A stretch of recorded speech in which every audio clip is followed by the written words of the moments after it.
Ladies and gentlemen, tonight here at the Leak Project, we have guest Gordon White.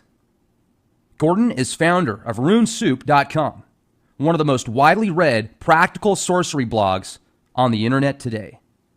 Considered by many to be a magician's magician, Gordon has been crowned the Dark Prince of modern chaos magic.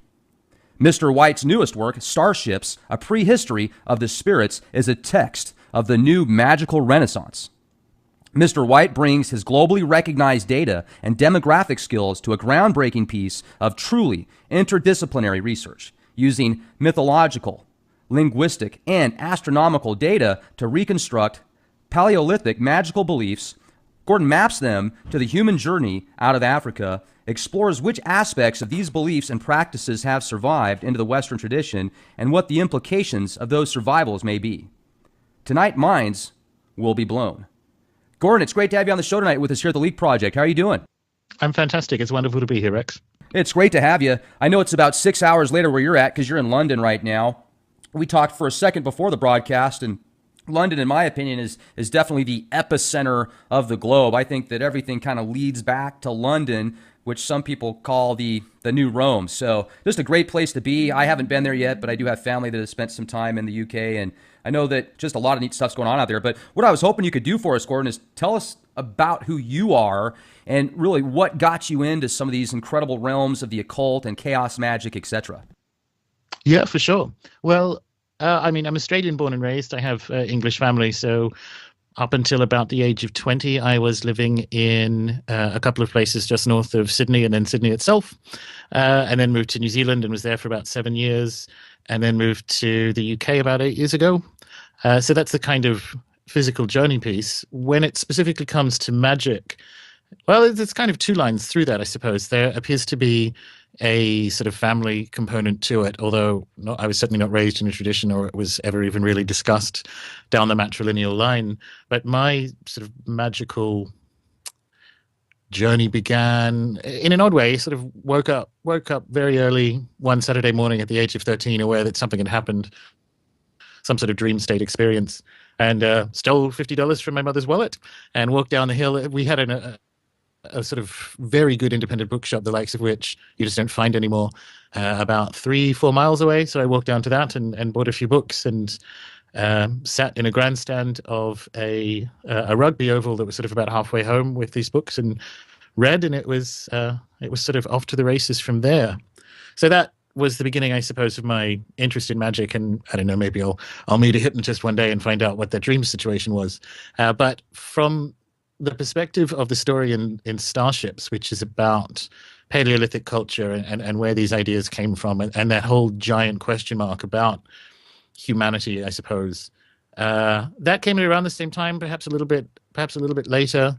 There are some sort of cornerstone texts which everyone who kind of cut their teeth in the 90s would remember, like Graham Hancock's Fingerprints of the Gods and so on.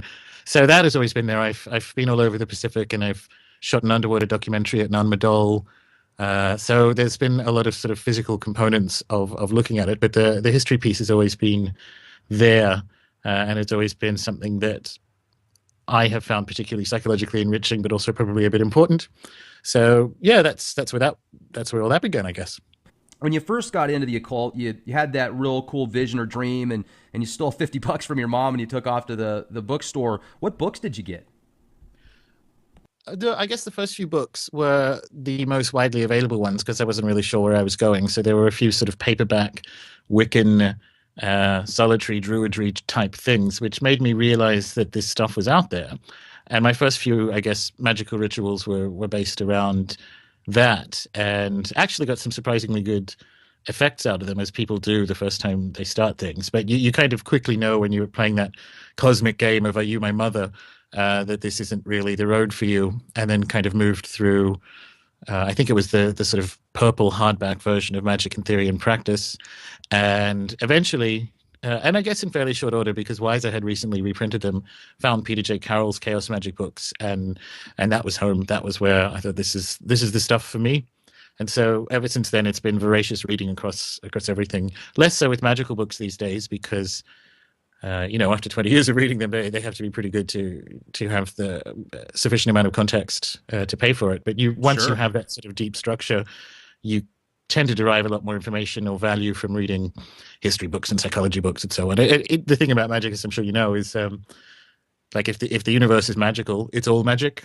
So it's sort of about how you sort of see the world. But my journey was fairly typical. It started with kind of, eclectic neo-paganism, and then quickly on to sort of classic chaos magic. So it sounds like the chaos magic really resonated with you. I spoke with Andrea Venemus a while back. He wrote a book on chaos magic. Great guy. And Yeah, he's good people, and he's a great magician too. yeah, yeah, and I know he's also into Haitian voodoo. He didn't want to talk much about that, and that's totally understandable. But really, the chaos magic, I would like to hear your definition of it, and what it was that resonated with you so much to kind of really move forward towards that path. I guess it resonated with me, but it was also in the air at the time. So we're talking early to mid 90s. So progressive trance music, the very beginnings of the internet, uh, Grant Morrison comics, that kind of thing. So it was in the air. It just seemed like the right time and place. And I was in my teens, so I had a certain amount of fuck youism about the world, and it kind of really worked. And also, it just like it did work. The way of seeing the world, and in particular, some of Peter J. Carroll's characterizations of how this might all hang together and not violate the rules of physics. Although I don't subscribe completely at all, actually, to his sort of, he's kind of a theoretical physicist or a rogue theoretical physicist. But what that demonstrated was that you actually can, just like in the Renaissance, match these what we call paranormal effects to a proper functioning universe, because the effects are real, so they actually need to be found in the model in some way. And that really appealed to me, because chaos magic allows you to retain that, not balance, it's not very balanced, but it allows you to retain that way of seeing the world and incorporate other pieces in. There are inevitably, you kind of get the squeamish political or cultural challenges surrounding appropriation, and in a lot of cases they're certainly true, but you learn the hard way by doing how far into and out of sort of additional systems that you append that you can actually go. But it's just been it was the thing at the time. It was cool, and I was a teenager, so I wanted to be cool. Probably wasn't, let's be honest, and it just kind of matched how I saw the world, and I've stuck with it. I know a lot of people went through their chaos magic phase, and then it became very unfashionable, but that's never really been a thing.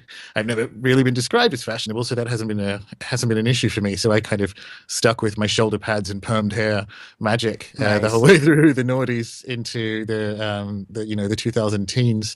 And funnily enough, it's coming back around again. And I get to be old enough to say, like, I was doing this the first time, like my parents did with flares when they briefly came back in 1991. So yeah, it's just been how I see the world. It's quite invitational. It's more rigorous than people think. And funnily enough, if you read Pete Carroll's more recent stuff, somewhere along the way, it's got this idea it's chaos magic is invoking Superman and doing whatever you want, and it's actually not. It's actually very difficult and very challenging, because there are no excuses for failure. So you can't fall back into a thelemic or Neoplatonic mystical reasons for why something did or didn't work. You've either succeeded or you haven't, and that sort of no bullshit iterative process is very useful. I find that very useful. I wasn't really looking for a religion, and it's definitely not that. It's and I think if people stick with it for long enough, chaos magic on the surface looks very shallow, but it gets very deep and challenging if you stick with it for a while. Well, and if we could get into that, because there's so many different forms of magic. You've got chaos magic, hermetics. There's Asian practices, African practices, voodoo, etc. And I find it fascinating. There's a lot of connections with all of them. And like you said earlier, if the universe has magic in it, then everything is magical. I mean, just a thought of, hey, I want something to happen. You're manifesting that at some point. So you could connect that to magic and quantum physics and science, etc. But I'm just trying to figure out like what the best definition of chaos magic is. Because when you say there's no room for failure there, when I talked to Andrea, he made it sound more of like chaos magic it could be anything. You don't need any dogmatic rituals or, any sigils or anything. It's just, it's everything. And I really wasn't able to grasp a real solid ideal or concept of what chaos magic actually is. when it comes to something like chaos magic or anything in particular or general, and this almost speaks to the motivation behind Starships, but understanding its historical context sort of clears up a lot of things. So chaos magic emerged from the sort of a group of magicians in north of England, and then some who kind of moved to London and picked up a few other people in the late 70s, early 80s, called the Stoke Newington Sorcerers, and they would just really test out ideas. The occult scene at the time was quite moribund. The OTO was a basket case of different factions and all the kind of usual stuff that orders undergo during collapse, but also just in general, the scene had kind of staggered out of the 70s with a whole bunch of astrology and Carlos Castaneda and so on. So it was really about trying out on ideas and to see if there is a deep structure behind all of them. And as for the name, it sounds all spooky now because, I mean, they did play around with, you know, the Necronomicon and so on. But Pete Carroll kind of arbitrarily picked it because at the time, as chaos mathematics was sort of in the news and James Gleick's book called Chaos was out, he's like, well, let's call it that. It's that same sort of idea of a non-stochastic or unpredictable universe and how we can achieve an understanding of it from these sort of emerging fields of things like data science. So chaos magic is rigorous in a sense that it is looking for things that work rather than trying to sell you a particular view of what goes on, and it's very expansive as a result. And that's why once you got into the 90s and the X-Files was on TV, comics were big, you know, that kind of thing. We kind of forget at the time that the images and culture, like you had the gray alien smoking the joint and all those kind of just depictions were there. So a lot of temporary silliness, which was allowed, was there. So path workings with Superman rather than Apollo and that kind of thing. And they're always experiments in that sense. They're a premise that what will happen, will this be the same as an Apollo path working? Will it be better? Will it be worse? Will it do anything? And for some reason or another, probably the rise of the internet, which happened at the same time, at least outside of kind of British circles, the view of chaos magic is ossified around that one particular moment in time. And interestingly, and I actually think another part of it is that Pete's earlier books, which a lot of the ideas in them, because they're 30 or 40 years old now, he's kind of disavowed. He's like, look, it was the mid 80s. I was much, much younger. They're kind of readily found online for free. And in this modern world, you have, for some reason, even when it's something as important as magic, that expectation of free. And so you have this idea, like the majority perception of chaos magic is actually quite out of date because that's the stuff that's available online. But if you look at his last, say, 3 books, you'll see that from a discourse perspective, he's certainly moved on and he's abandoned some ideas and picked other ones up. But the most recent one, Epoch or the Esotericon, there's none of this Superman business in there. It's basically a grimoire of actual gods until you get to the space ones, and then it's the Necronomicon stuff in there. And so I don't know. It gets people glance at it, and the other thing that happens is the same thing, funnily enough, that happens to Wicca. People have all been through their chaos magic phase, and they're maybe a little bit ashamed of themselves in it. But eventually, chaos magic is kind of like Atlanta Airport. It's not a place you stay. But it's a place that gets you to somewhere else. And some of the best magicians I know have all had their chaos magic phase, and as a result of it, have landed on the thing that really works for them and has really resonated with them.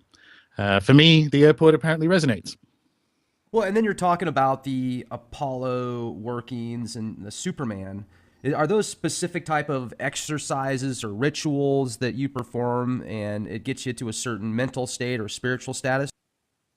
Well, it could be. I mean, I haven't done them. I actually haven't ever been really that interested in Superman, but yeah, like it could be that you would find. I mean, I remember them from the kind of dial-up IRC days of the internet, where people would be swapping rituals that would use instead of a wand. One is just burned into the back of my head, right? And I thought that's just not worth anyone's time. But it was a ritual that instead of a wand, used like a plastic light-up version of.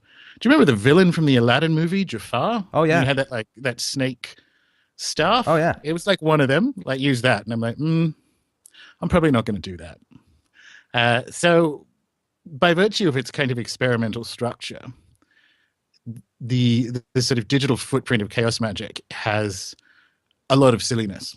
So I mean, I wouldn't speak if I haven't done them. I wouldn't speak to anyone else necessarily doing them. But for me, it was a worldview that allowed experimentation and intellectual exploration. But from an actual, operant magical perspective, I'm sort of reasonably conservative. It's an animist spirit model for the most part. Now, you said that the chaos magic has no room for error. You either get results or you don't. So, could you walk us through something that somebody that might want to go down that path and want to see results, that they could perform in their house or somewhere to actually give them an opportunity to see what it's all about? Yeah. The simplest thing, I mean, because we'll just talk through it now, but in the sort of 6 or 7 year history of, it's more than that now, of runesoup.com, the most popular page ever is called Sigils Reboot, and it's had millions of visits. And it kind of steps you through from beginning to end my process of sigil magic, or what is called sigil magic in chaos magic in particular. Once you get into these things, it's very inside baseball, and so you'll have people in sort of a more Golden Dawn tradition sort of saying, well, that's not, the Austin Spare model isn't the only sigils, there are sigils and grimoires and blah, blah, blah. And that's all true. However, when we're talking about sigil magic, we're talking about a very specific one here. And that one's fairly simple because you just kind of build multiple intentions rather than a single one with, letters on a piece of paper, and you cross them out, and you cross out the doubles and the vowels, and you turn them into some kind of pictogram that you then subsequently, activate. The innovations I guess I would have brought to this would be what's called the shoaling method, which is making sure you sort of activate more than one at a time, and also to include what I call the robofish, which is a sigil for something that has either already happened or that you are 100% certain will happen. So I will have spaghetti for supper. And that appears to dramatically increase the preferred probabilistic outcomes. And as to why, that's very interesting, because you're kind of sort of playing a game of semaphore with your unconscious, if you want to use like a non-magical or a sort of monoculturally accepted view of what's going on. That's probably not even close to the whole story, but we can go with it for the purposes of description.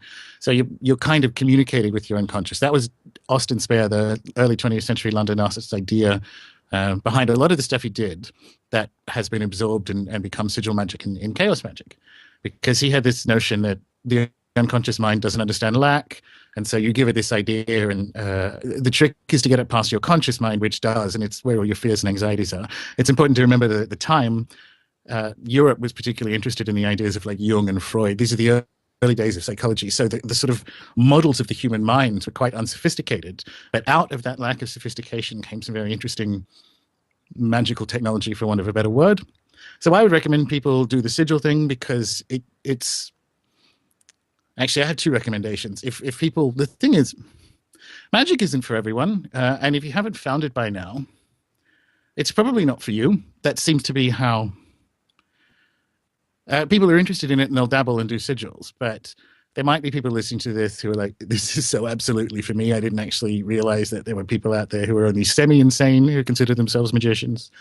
And if that's the case, then you need to have some kind of triggering event. Like different orders have initiations, but that's not really it. That's kind of the ceremony after the graduation. You need some kind of event, and most people have already had them. It can be anything. You can live in a haunted house. You can be abducted by aliens. You can have something that will permanently and irrevocably make the universe bigger for you. And funnily enough, the sigil thing, if people try that, because the results manifest through a series of like increasingly improbable synchronicities, you do that a few times, you sort of shoal through a few shoals of sigils, and it's sort of 4 or 5 weeks later, and you're living in a very, very different universe, because it is far more malleable than you previously realized. So that can be the inciting event, but it doesn't necessarily need to be. It's quite good, because the thing you learn, why sigil magic is such a good, dare I say, beginner process, is that it has multiple learnings. So it's not just you learn that magic works, but you actually learn what to enchant for and what not to, because so much of it is the high volume like actually writing down your intentions. So you kind of nail down the things you can and can't move, and you have to do that at scale if you're shoaling, because you need between 5 and 10 sigils each time. And so there's an almost weight training element to it that I don't think people value as highly as they should. But yeah, beginners sigils. If you just Google rune soup sigils, it's the first thing that comes up, and there's a beginning to end process for you there. Now, when you do these sigils, are you sometimes, doing them at nighttime as you're about to go to sleep, so and just continuing to chant as you fall asleep, or I mean, are you doing it in the morning when you get up, during lunch breaks? Does it really matter? Uh, I've done all of them. It's that kind of combination of available resources and available time, and so when I tend to like to do them either very very early in the morning after a fast day. Like I do intermittent fasting because it's like free drugs. You get the most amazing dreams on fast days. And there's probably something to that in a kind of wider consciousness model. This is perhaps a very good example of the kind of things chaos magicians interest themselves in. So I do them in the mornings. I like to have two options. I like to have a completely clear head. So no food, not full. I'm clean. I have my kind of upstairs home office / magician workroom. And I do that here. But by the same token, I have any number of times activated them under, mild entheogens. You end up testing all these things out. But, let's see what happens if I activate some sigils on rum, on LSA, or, whatever. Right. And you end up finding your own way of doing it, which was the point. I mean, that's kind of the chaos magic point. You need to find the things that allow you to optimize all the worlds, and the pieces of them vary from magician to magician. And you were talking about different gods, different archetypes. Have you actually harnessed those energies? Have you tapped into different god forms throughout your experiences, and been able to bring something back that you can say without a shadow of a doubt was just, it was absolutely real 100%? Yeah, I mean, depends what you mean by bring back. So I don't know if you've ever had any DMT analogs like ayahuasca, but if you get that right, there's really no getting the toothpaste back into the tube after that. That you're aware that these realms. Well, you're aware of two things. Either your understanding of your head is woefully inadequate because it contains an entire universe filled with actual separate entities, or, which seems more likely, the universe is filled with entirely separate spirit entities. So I kind of have landed on I mean, this is such a politically contentious word, but everyone knows what I mean when I say it. I've landed on a more shamanic or animistic process where there's a lot of dream work involved and a lot of dream journeying, rather than going and bringing specific things back. But I mean, that was the stuff I was testing in the 90s for me. So, as I said, 90s, Sydney, Australia, working in the music industry. So, going out to invoking Dionysus before you take the MDMA, and going out and seeing what would happen, and kind of in that American God sense, dedicating the evening to him. And you end up in the most, I don't know whether you would call it bringing things back, but my most exciting one of them was ending up at an after party in Bondi with a drug dealer who worked for the UN so that he could just walk anything into the country because it's a diplomatic passport, who owned a Right. mine that had some kind of glow in the dark rocks that they hadn't found a commercial use for them yet. So he got it for nothing. So we're sitting there, I'm talking to this guy who works for the UN who literally just walked like a carry-on bag of drugs into the country the day before. And there's some woman who's like obviously still very high. She's kind of dancing in that sort of weird Fred Astaire camera trick way up the side of the walls. And this is not my usual Sunday morning. And it was the one before that, and that's when you realize, there is something to this. It's unpredictable. So one of the things that gets you from beginning to sort of proficiency in magic is to work with that unpredictability. You can't just. It's not writing a letter to Santa. You can't be like, "Dear Apollo, may I have these things? Sincerely, Rex." Whatever is going on with these processes doesn't conform to our understanding of predictability. And again, that's another thing you learn if you do the shoaling stuff, because you sort of learn by getting the results you want in a really dickish and unhelpful way that you can't explain any other way. And you just have dozens of them over the course of a magical career, and you have that flash of insight. Oh shit, I should have been pointing in it slightly to the right of the target that I was going after. But so the universe is responding, and you're essentially building up a language or a way of communicating with it. When you talk about the DMT experiences, I've spoken with several people that have had DMT and ayahuasca, or how do you pronounce that? Ayahuasca. Ayahuasca, thank you. And they've told me that it was almost like they saw a gray extra, like what you would think of as an ET, the typical gray.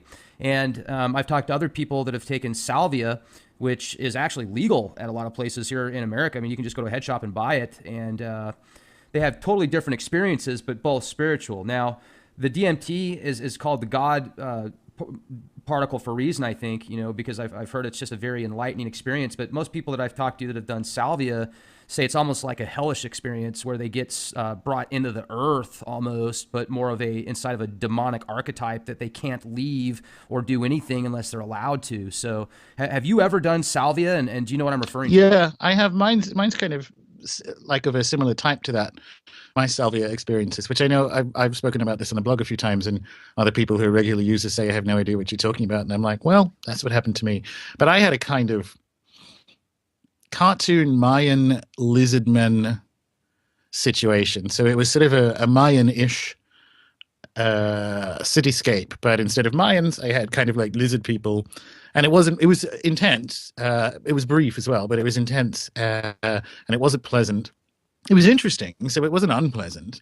I'd had some, experiences with a whole bunch of different entheogens and just general magical path working, which doesn't necessarily involve drugs and so on. So I guess I was genuinely interested. But that earth, or the kind of chthonic aspect, mine looks like that, but it was kind of dark greens, like the buildings were outlined in green, sort of like a line drawing, like almost like a crayon line drawing of the landscape, but there were lizard people. So it was dark and it was green and it was earth, and I would consider that to be a similar type to the descriptions that you've had, because it wasn't pleasant. Depending on how you consume DMT, it's a rush. It's a very intense experience, but it's not necessarily benign. It kind of feels right or expected when you're doing it. Salvia is different. Salvia is an intrusion or a peak, and I suspect it's because we're getting it wrong. If I look at the sort of motifs I saw and the kind of distribution of the psychoactive parts of the salvia family, they do sort of correlate to Central America, and Central American cultures, they still do, but like historically have used a whole bunch of different molecules for these kind of journeys, more mushroom based in general. But I got the sense that there's a way to use this that I'm not really, that I don't know what it is. Entheogens, you're just taking drugs if you're not doing it in the right way, which is fine if that's what you want to do with your life. But if you're doing it in a suitably ritualized and serious way, then they have the potential to kind of give you these experiences. Otherwise, you're just taking drugs. And in the case of salvia, I mean, I did try to ritualize it in the sense that I, made a space for it and, had a clear mind. I didn't sort of wander into a car park beside a gas station and get high. It was done in a very specific way, but I came away from it realizing or suspecting that I don't have the keys to make this car drive correctly. Right. So, yeah.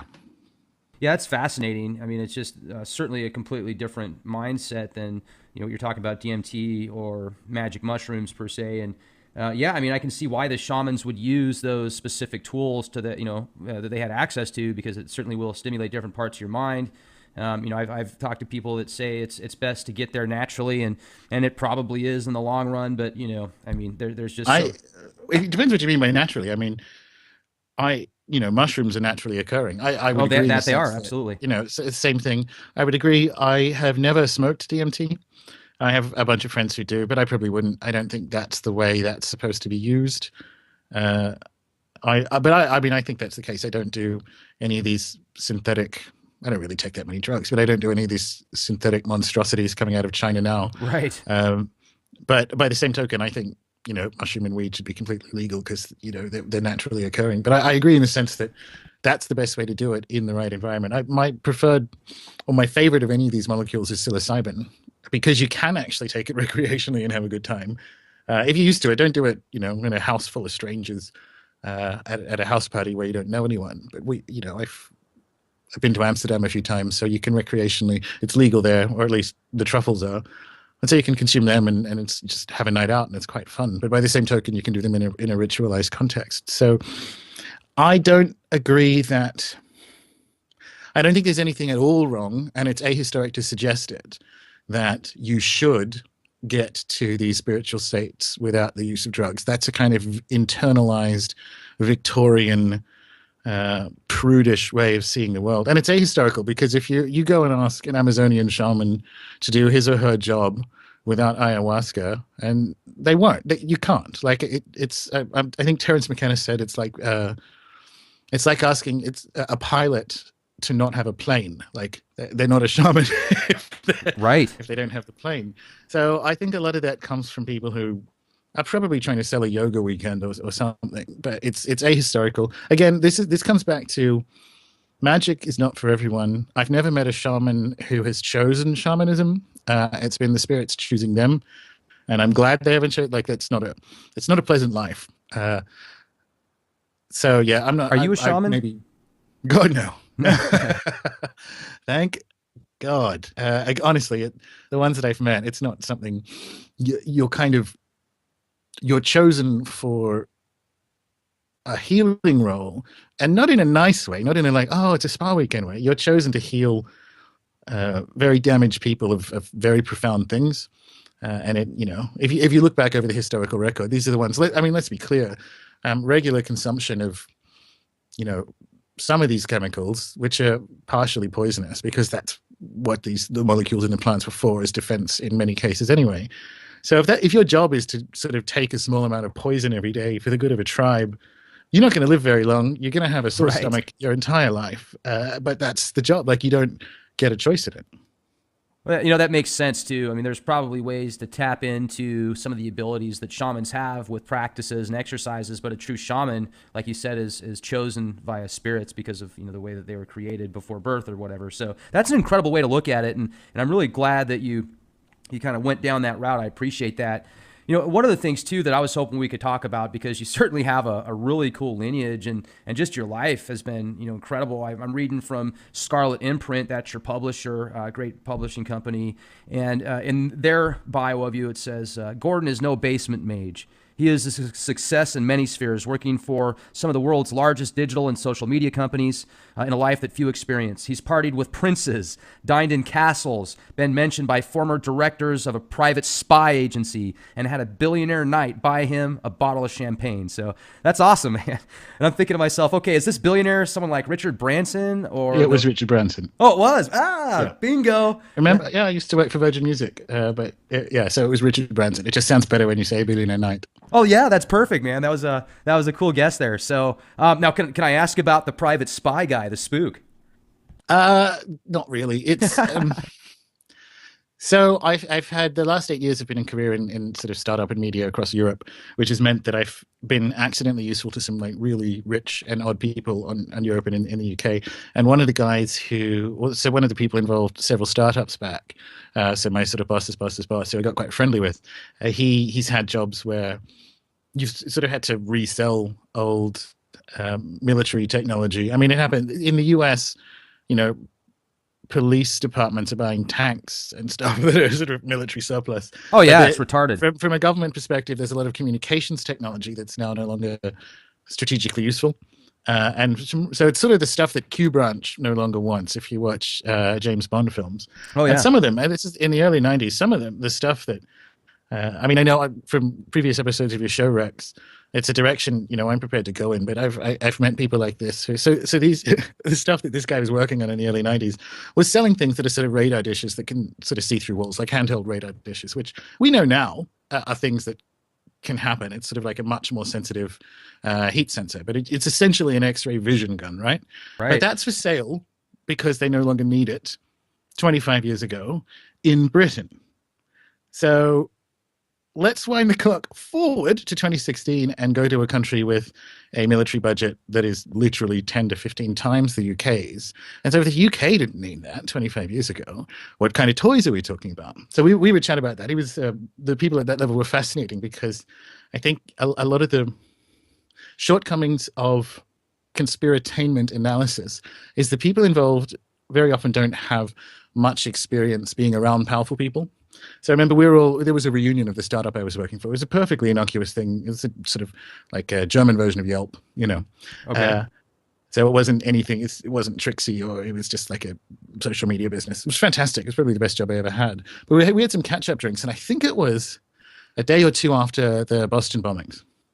And so the night was getting on, and I was drunk, and people were talking about it because that was obviously the big story in the news. And I'm like, it's a fucking op, which it is. Yes, thank you for And bringing that up. and the guy I mentioned, or the guy who's mentioned in my bio, was like, yeah, of course it is. And he said it. So he woke up in the morning, turned on the TV, saw that, and said to himself, up, and went about his business. He's not in on the conspiracy or anything, but when you're around powerful people, they're not uniformly responsible for all these things that are going on, but they're aware that they do go on. So he actually has a piece of information, which is, this is an op. Doesn't know, he doesn't even need to know. Like, we get obsessed with it in that kind of OCD way. He doesn't need to know what it is. He just needs to know that the official story is not what actually happened, and whether or not that impacts, what he's doing over the next 6 months. And in the case of the Boston bombings, because he's based in Europe, it obviously didn't. But that was a real insight to me, that these people at a very senior level can turn on the TV, and the stuff that, we would rail about, going, this is an op, or this is bullshit, or we fund ISIS, or what have you. They know all that. We're the ones yelling about it. They know about it. They just kind of change their trajectory accordingly. And that was a very good lesson for me, to realize that, quite what are we yelling about Right. when we bring this stuff up? Because once you've worked out it is not what it seems, what do you do with that?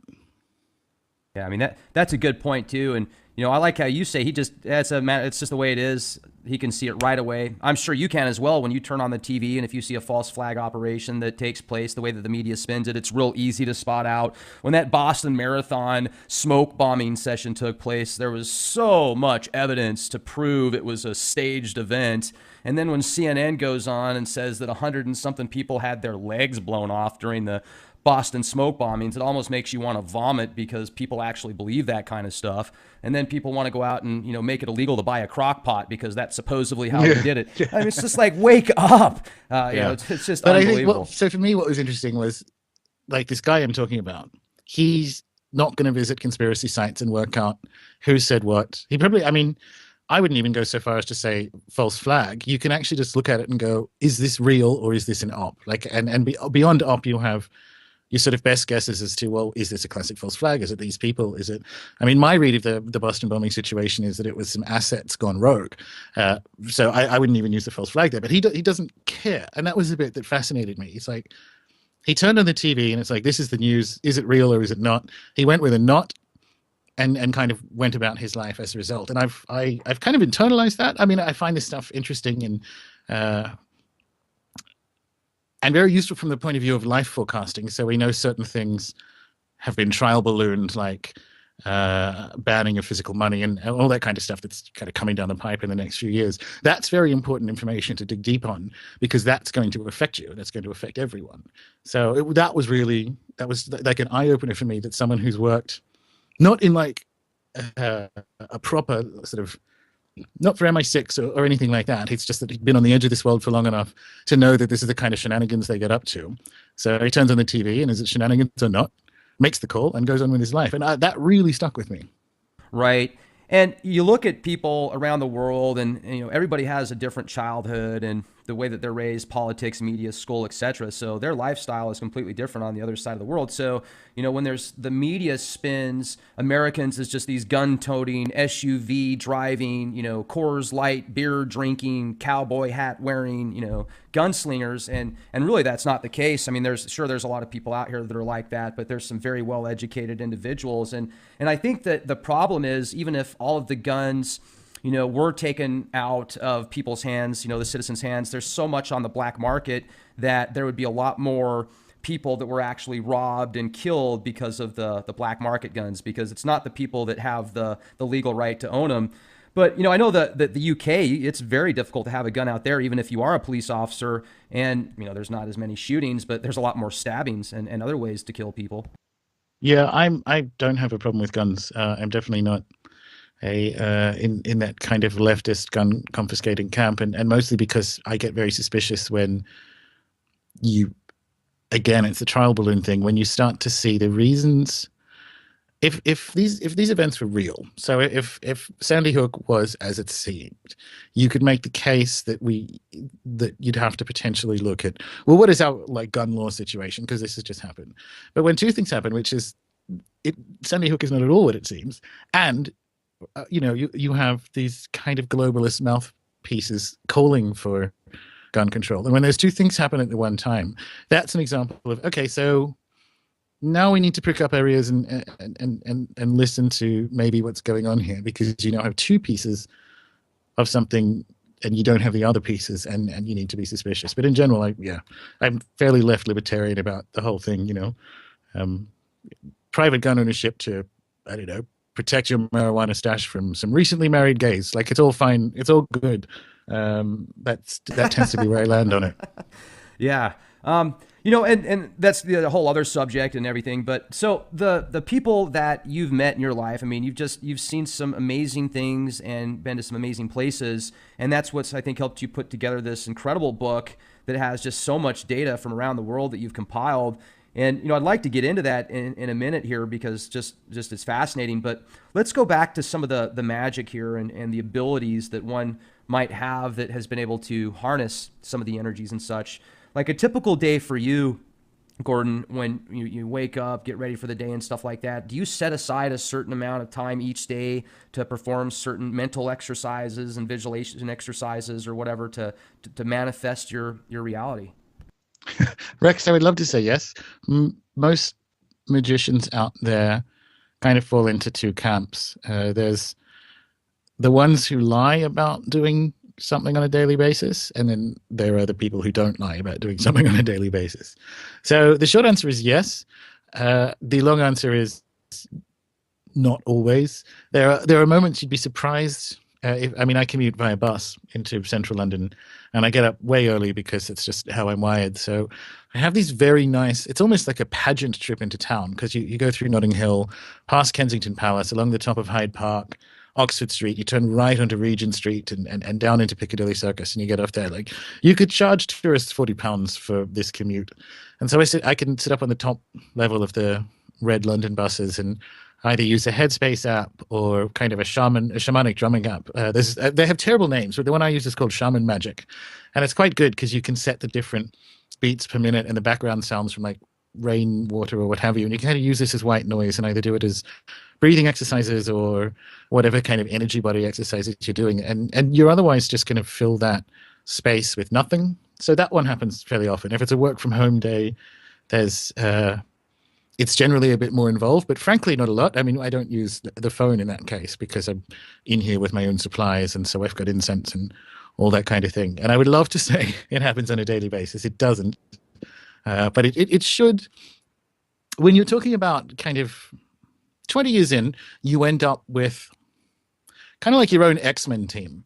So there are beings or spirits or whatever you want to call them that you have fairly fruitful relationships with. They like you and you like them. This, funnily enough, suggests there is a deep structure to magic because the exact same thing is found in sort of animist cultures that have either shamans or witch doctors or so on. They have familiars and they have certain spirits or beings in the spirit world that they work with that you either find via a vision quest, as you'll get in the First Nations people, or what have you. The sort of Western European version of that more often than not emerges out of the grimoire tradition. So when I have all those kind of toys to hand, I do them here. But it's not like you're doing something very wrong if your life is an emergency on a daily basis that requires like daily practical magic. Because there's not that many categories of practical magic. They basically fall into sex, money, power. So, are you in a relationship that you're happy with or not? If you're single, do you want to get lucky that night? So that's the kind of sex one covered. And I'm in a very long-term monogamous relationship, so sex is off the table anyway. But then you get to like the money and power ones, and again, if you've got a job you like, we could all have more money, but you learn as well that the more you push on things with stuff that the spirit world doesn't understand, such as global currency systems, when you're talking to a being that may well be 10,000 years old, don't push it. Because it's not their area of expertise. It would be like if I gave you a scalpel, Rex, and kind of pushed you into a theater to do minor surgery, like say take out that kid's appendix, and if you don't, I'll kill you, then you probably would. And if you're lucky, if the nurse is good, you won't kill the child. But it will not go that way. It'll be a very crude operation. So you have to really take a few steps back if you're doing kind of emergency magic on a daily basis. So the sort of need for, well, what do you do on a daily basis kind of goes away beyond the sort of offerings or just general checking in spirit contact that you would ordinarily do to kind of maintain good extra dimensional relations.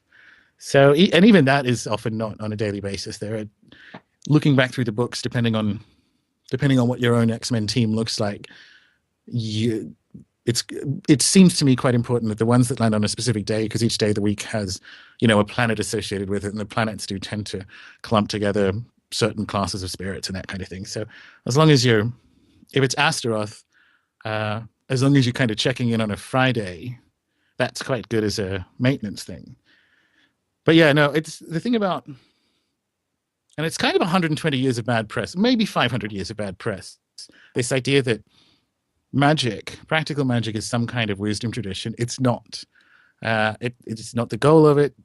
It's never been the goal of it. Like the grimoire tradition is kind of like a early modern English middle class version of witchcraft. It's there for the same reason hoodoo is there, usually because people are just built that way and naturally have a need or a compulsion to engage with the spirit world. But it's there for optimizing of life. Like if you're after some sort of a spiritual apotheosis, you would struggle to find a worse route to that than magic.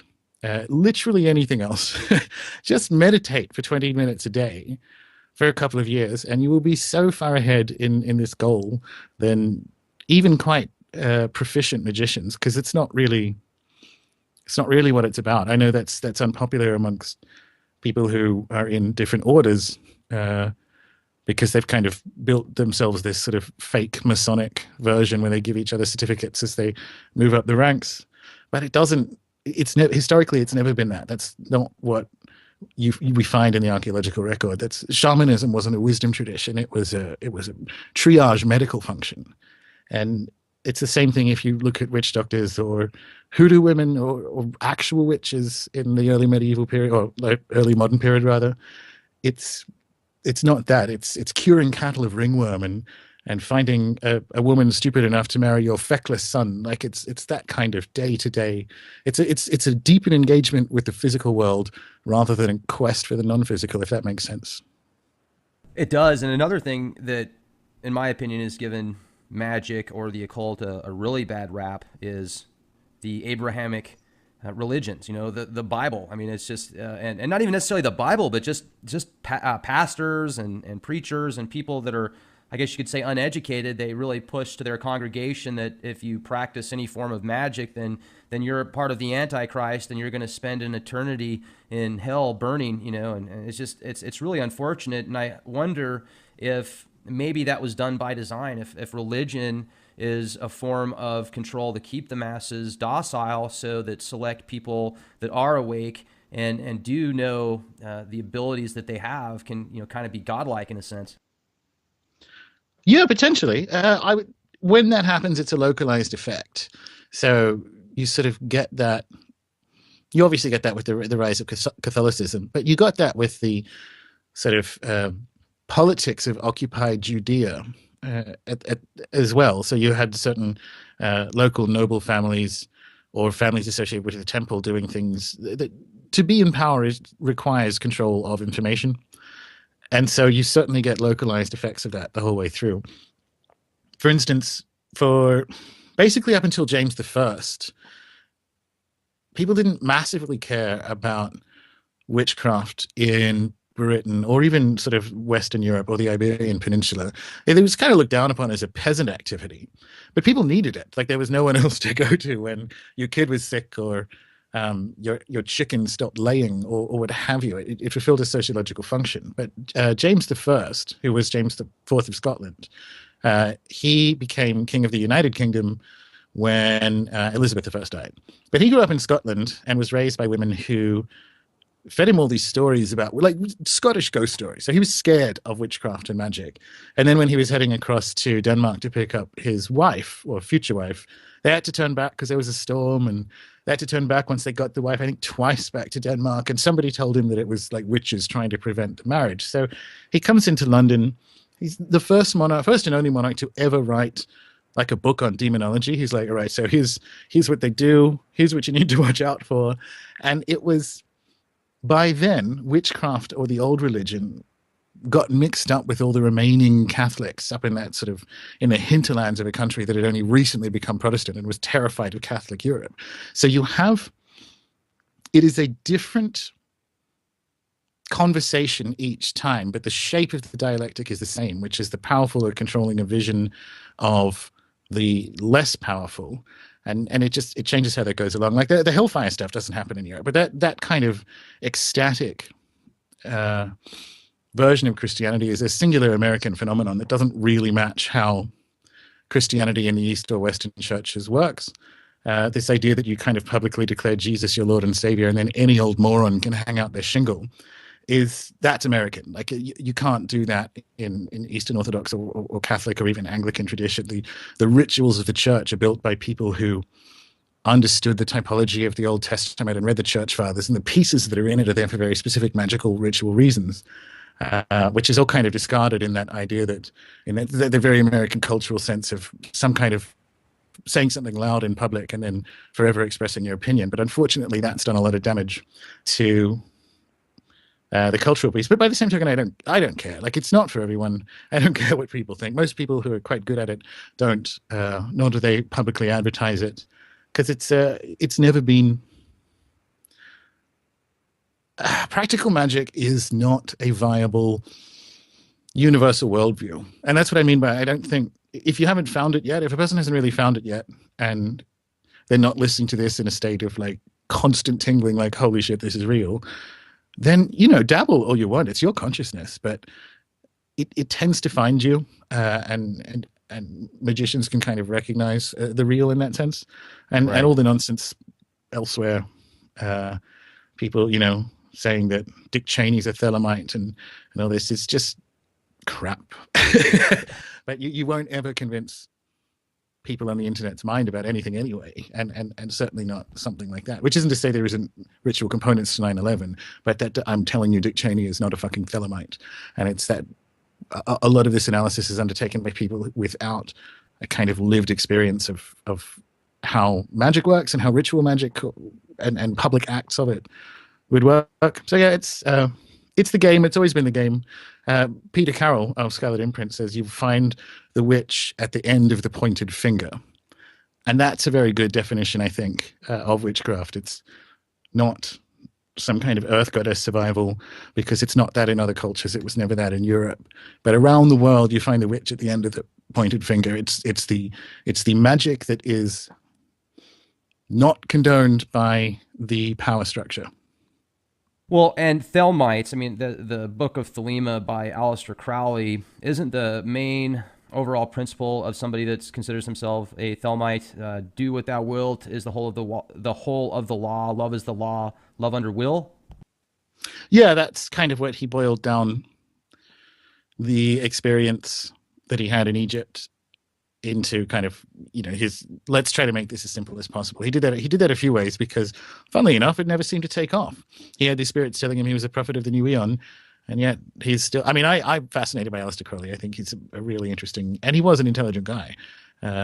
But yeah, so. Can I jump in real quick with Aleister Crowley? Sure. Because obviously, I mean, he certainly did have an impact on society. I mean, even today's, many of the people in the entertainment industry, the music industry, Hollywood, are really gung-ho towards Aleister Crowley. And he was a fascinating individual. I've read several of his works. And at first, when I first started researching him, the books that I read, I mean, it just didn't make sense. It was way over my head. But the more research I did and the more opportunity I had to digest it, now it's a lot more understandable for me, multifaceted for sure. But do you think that when he supposedly did that automatic writing via the Book of the Law or the Book of Thought? Well, No, it was the Book of the Law. That's what he got as a result of Do which I you go into in Starships. But do you as think a that's legit? Like, do you think he yeah, of really? course. Okay. So if again, it's in Starships, there's a reasonable amount devoted to it, and why I think that particularly worked, given his prior experience in Egypt, because this was his second trip coming back through. And interesting stuff happens. I don't know how much Jacques Vallée you've read, but the experience of the reception of the Book of the Law falls into a type that we would now associate with like a UFO abduction, right up to and including starting what is effectively a UFO cult, because there was astronomical I was. information. Like, yeah, I was, and the whole general. I mean, there's a star goddess. There's I was. There's all these pieces in it. But before, so you had a string of extreme synchronicities that happened at the, well, he called it the Cairo Museum, and going out to dinner with his wife, and her saying that Horus was angry, and the name of the waiter, and all these things. I don't know if you've had this experience, Rex, of trying to describe a sequence of synchronicities to someone, and when you describe them, they sound like shit. Like the person's like, that doesn't sound like it's that interesting or a synchronicity, but you know damn well it is, because that's just kind of how they work. Right. So he had a string of these things, and he had a string of these things while there was an eclipse and weird shit happened with Venus. So you have the atmospheric effects going on that are associated with a UFO event. And then he gets, over the course of 3 days, a channeled text from beings in space, effectively. Now, if that had happened in the 50s, that would have been like some kind of George Adamski situation. So yes, I do to say I think there is a reality behind the experience that Aleister Crowley had in Egypt during the reception of the Book of the Law is a very different thing to saying I subscribe to the Book of the Law. I think that was a real and legitimate contact with extra-dimensional beings. And as over the last 110 years or so, we've now had about a dozen of them that have reached popular consciousness. And you could include Whitley Strieber in this, of a kind of extra-dimensional event associated with the stars, and then a whole follow-up series of books that went on to change culture over a sort of slow burn way. This is what I mean by, if you read Jacques Vallée, suddenly Crowley, with all his faults, became you kind of, how to describe this, Crowley kind of re-elevates in your eyes when that happens, not because you think he's clever or any of that stuff, but he was a fascinating man because in many senses he was extremely arrogant, and he couldn't get this experience out of his head. So he lived for 40-something years after it.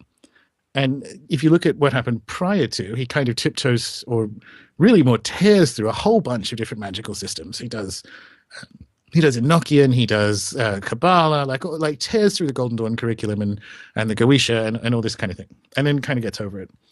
But this stuck in his head, and he tried to he did other things. So he would go out in the desert and do the Enochian stuff and what have you, in between receiving the Book of the Law and dying. But he couldn't quite escape, in that same way that a Travis Walton or a UFO experiencer can't ever quite escape constantly reanalyzing what happened. You see that, and his understanding of it became more and more mature. So at first he ignored it as garbage, then he thought he was the prophet of the new eon. But when you read the writings when he was in Netherwood, which I've been to, it's the sort of old folks' home a bit south of London, where he spent his last days. And he's sending letters to people, and he's sending angry ones to people around Jack Parsons, but he's sending nice ones and chatting to a guy called Kenneth Grant.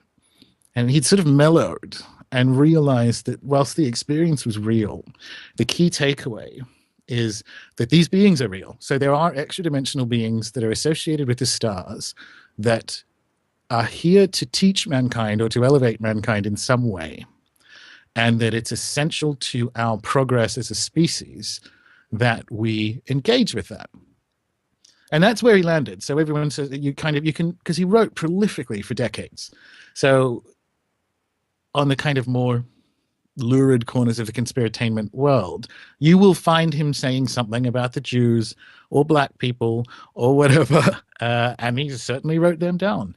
But if you get to the guy at the end of his life, you see someone who uses the I Ching, who's kind of retired and realized that after a very vigorous and inspiring youth, he ended up a mystic by accident, put it that way, a drug addicted mystic, but a whole bunch of them are. So he's far more complicated than I think people think when they sort of extract quotes of his from mid-career. Well, if anybody's ever read his books, I mean, I don't know how they could possibly think that because, I mean, it's very intellectual and his dialect is just absolutely incredible. And that was such a long time ago. It seemed like it was so multifaceted that, I still don't know if I'm grasping 30% of what he put out there. But Jimmy Page was a big fan of Aleister Crowley. And they bought the old house in Loch Ness that Aleister Crowley used to live at. And that's where they came up with the song Stairway to Heaven, which was supposedly automatic writing when he was in some seance. And if you play that song backwards, it's pretty creepy. Have you heard that song backwards? Yeah, I have. I have some people in common because you say Jimmy was a fan. He's still a fan of Aleister Crowley, and he has one of the best Crowley, like original Crowley and Austen Spare libraries in the world, which he doesn't ever really let people see. You have to be pretty good friends with him. And yeah, the house in question was Boleskine House, and I haven't been inside, but I've been to the house. It burned down recently, and it's an eerie place. Loch Ness is an eerie place, Right. and so you kind of put a wizard in this house where he then sort of worked his way through a list of 72 spirits, so the demons of the Goetia. Lesser Keys of Solomon? Yeah. So it's a spirit list and a way of attracting them, and he went through that on on the edge of a lake that has had a monster legend associated with it since about 600 AD. So there are stories of early Celtic Christian saints essentially subduing with the sign of a cross monsters in the Loch Ness area that you think, oh, that's so it wasn't an early 20th century photography hoax. The story goes back 1600 years. It's obviously not a dinosaur either. You're once again in that Fortean extra dimensional space where it's what John Keel would have called a window area. And I've had picnics along Loch Ness, and it's weird. You kind of know when it's time to go. Stunning country. Like it makes your face melt. It's beautiful, but it also gets creepy quite quickly. Right. So I'm not surprised that Stairway to Heaven was automatic writing in that way. Jimmy Page is the real deal when it comes to the practice of magic. But as you say, like 20th century, here's what I think happened when the spirits called in the prophet of a new eon. He thought that meant some kind of Jesus or Krishnamurti role. But again, this is why you got to be careful asking spirits for things like money. They don't really understand it. Because if you're a being that has a different relationship to time than we do, that's what he would look like. Because here's this, bisexual mountain climber from sort of north of Birmingham. And if you look at the timeline, so the second half of the 20th century, it sort of spins out into the Beatles and rock music and counterculture and spies and MK Ultra and all this. So you kind of look at him sideways. You look at him sideways in time, and it looks like a funnel in water from this one particular point. And so from their perspective, he kind of was the prophet of a new eon, because what was the 20th century but the story of, spies and rock music, literally. Now, Barbara Bush looks just like him, and there's a lot of speculation. You're right. So do you think that there's a connection there? No. I've literally never heard that before, but she does. She does look quite like him. It's crazy, man. And, once again, the internet is such a good place to be anyone and be able to do anything. I don't know if you saw that commercial where the guy says, bonjour. Anything's available on the internet. That's an American commercial, but this guy, basically this real ugly guy, picks up this beautiful gal on the internet, and she's like, "I'm waiting to meet this guy that I talked to on the internet. Nobody can tell a lie on the internet. Everything on the internet's real. He's a French model," and he shows up and he goes, "Bonjour." You've got an X-Men of people. What are some of them like? I haven't been asked that. They have their good and their bad points. Like humans, you end up. So I spent a reasonable amount of time in the Pacific growing up, because on the paternal side of the family, again, this is where a big part of the kind of impetus for Star.Ships came from. So when you're dealing with indigenous cultures that have a spirit tradition or just animism in general, they speak of the spirits they work with the kind of frazzled, benign affection with which you would speak with a family member. So it has good and bad points. So without trying to name names, there's kind of a range of them. Some of them,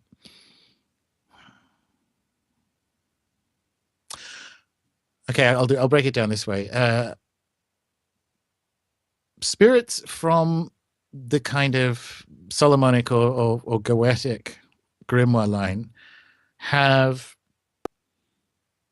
a recognizable sense of humor. They're pleased by things that you would expect them to be pleased by. So they like high up places, a lot of them, which is odd for chthonic spirits in a way, but they like the promise or the idea of being noticed, or being celebrated. And as a result, you end up with a kind of, again, you'd have to talk to Andrea about this because I don't know a huge amount about voodoo, but you end up with a kind of like Gede sense of humor, that kind of graveyard humor, which comes from kind of like almost psychopathic fun making, which is interesting. And that seems to be a personality type, at least for the ones I deal with, because there are some nasty ones in there. Let me be clear. Like when people talk about working the grimoires, that doesn't mean you kind of play with them all.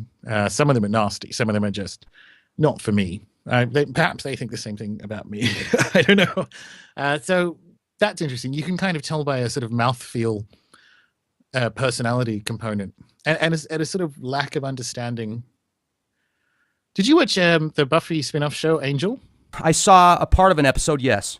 Okay, no. So towards the end, there was a character called Illyria, which was a sort of walk-in of an old god into one of the main characters. And her attempts at humor and being around humans, it's actually quite well written when you think about it from that perspective.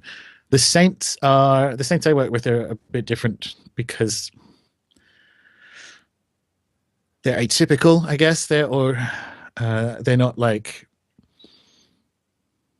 I don't know. They're not like St. Francis of Assisi. They're not like animal lovers. I have a reasonable library of kind of Dark Age and Celtic saints. And when you get to the early history of the church, sainthood was easier to come by. You basically had to defend a village from the Vikings and then kind of die. And the miracles, the sort of posthumous miracles associated with you, had a lot to do with if you were buried near a well or if a spring sprang up somewhere near there, so that there was water associated with the burial area of someone highborn, and it kind of spun from there. So it's a kind of continuation of that Greek idea of the honored dead. The thing that's missing from a lot of order magic, but nowhere else in the world. So the glaring, face-meltingly obvious gap between the Western magical tradition up until about 5 years ago and literally the rest of the planet for all of recorded history is the prominence of the dead and the ancestors. So there's a lot of work at the moment in restoring them and working out how they fit within a Western magical tradition. And a big part of that comes down some specific saintly lines. So yeah, I hope that describes some of it without going into details I can't go into. Sure. Now, do you believe in a duality in this universe? Like, do you believe in a supreme being of light and a supreme being of dark? No. If I had to pin some worldview colors to the wall, I'm, like I've sort of already mentioned, mine is an animist model of the universe, which is that essentially everything has a spirit, including the entire thing, and that spirit is retained. So certain objects can have it, and that spirit can be retained after the destruction of an object. You find this in Polynesian cultures where, effectively totem poles are destroyed, but the spirit within them retains. There's a strong undercurrent of animism along the Western magical tradition. So the Renaissance magicians were calling down spirits from different stars or planets into different talismans or pieces of art and so on. And that's a very animistic thing to do. It's a universe that's filled with spirits. And in terms of a supreme being, I think the animists are the best at this because they're the most humble. So, I mean, there's that sort of very 70s Navajo, misreading of a Navajo belief that there's the great mysterious. But in animist cultures, the attitude is, yes, there is probably a supreme God. He or she hasn't been around for a while. And if they were, how would they ever speak to us, or how would we ever discern what's going on? In the meantime, we appear to occupy a universe that is filled with spirits and a rich and impressive spirit world, and there are beings of different levels of complexity above and below humans that either we need to avoid or someone to engage with us, and so on. So they live in a much richer and more interesting universe. And do you know what? I think everyone is actually an animist without realizing it, because otherwise you're left with some very flimsy explanations about why certain houses don't feel right to you. Or I think it's something like approaching 80% of Americans have had some kind of after-death communication with a relative. And you actually just listen to how our language is structured. And I think it is our natural state. I think this idea of living in a world of spirits, of forests, of rivers, of houses, of so on, is our. I mean, it was the worldview we've had for what, 190 of our 1,000 of our last 200,000 years. So it feels like that's the one for me in terms of any of that kind of Manichaean, Zoroastrian, supreme evil, supreme God. Now, these are much, much later layers to what I think is our natural belief system. And I have this theory, and this is literally, that's the story of Star.Ships. But I have this theory that, and it's odd for a chaos magician, but not really until you realize that we're trying to look for the most effective thing. Older in magic isn't necessarily better, but oldest might be. So if you look around the world, a famous 20th century anthropologist, Mircea Eliade, said that all creation myths are the story of a culture or a tribe trying to reconcile consciousness. So every creation myth is the story of mankind sort of awakening to self-awareness, because it is still the unanswered question, like, how that consciousness or self-awareness manages to exist as essentially a unique thing. And so we would have been asking, given that our brain is the same size, in fact, historically they were larger, for the last 200,000 years. So the same level of intelligence is asking these same questions, and that question is expressed in these creation myths. It's expressed rather than answered, because that's the whole point. We've been looking for the answer for 200,000 years, and so far no luck. So I'm not sure if there is an actual answer, but it's a kind of persistent recognition that is the question. That question of consciousness is the question. And you know some people in some very high places. You've been all over the world, seen some amazing things. You're well versed in magic. Lucifer or Satan or the devil is so predominant in the media today. Many of the top entertainers and boast that they sold their soul to the devil, whether it be on Jimmy Kimmel Live or Conan O'Brien or a British TV show. And I wonder why. I mean, is that real? Is that a part of a ploy to sell more records? Or did they actually sign a blood contract and put a prick in their finger and sign on the dotted line? What does that mean? What's your interpretation of that, Gordon?